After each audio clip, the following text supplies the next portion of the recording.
এই দেখো, এখানে আমি আজকে আটা গুড়ের কেক বানাচ্ছি। তো আমি এখানে দই নিয়ে নিয়েছি, কিছুটা টক দই। মোটামুটি এই কাপটার মাপ করে হাফ কাপ মতো নিয়েছি, আর একটু বেশি নিয়েছি। এবার দই নিয়ে নিয়েছি, তারপরে এখানে দেব, এখানে একটু সাদা তেল দিয়ে দিচ্ছি, রিফাইন্ড অয়েল 2 চামচের থেকে একটু বেশি দিয়ে দেবে। আর এখানে 1 চামচ মতো ঘি নিয়েছি, আর সামান্য অল্প আর একটু ঘি নিয়েছি।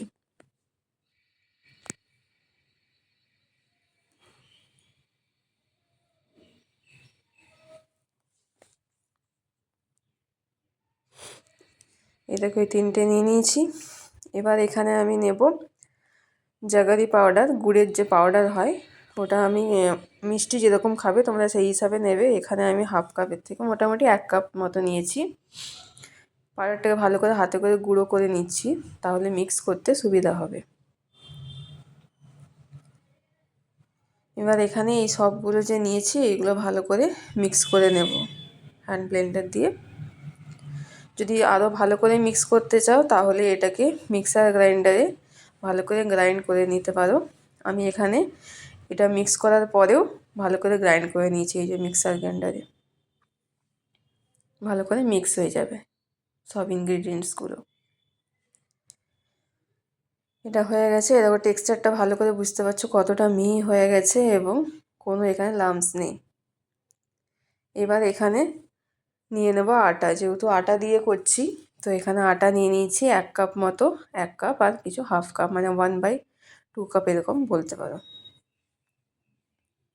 এবার এখানে একটু বেকিং পাউডার দেব, বেকিং সোডা দেব,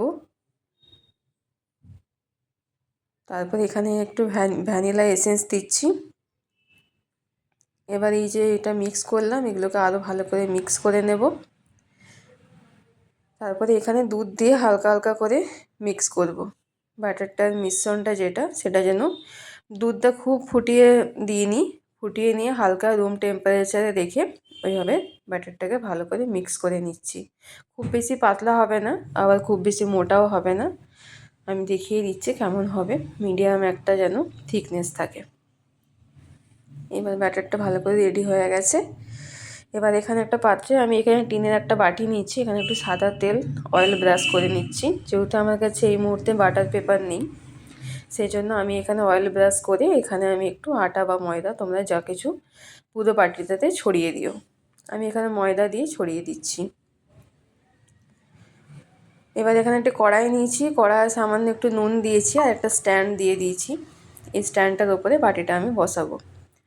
বেশ কিছুক্ষণ আগে 5 থেকে 10 মিনিট ওটা আমি গরম করতে দিয়েছি কড়াইটা। আর এই ব্যাটারে আমি কিছুটা আলমন্ডস দিয়েছি, আর বাকিটা আমি ওপর থেকে গার্নিশিংয়ের জন্য দেব।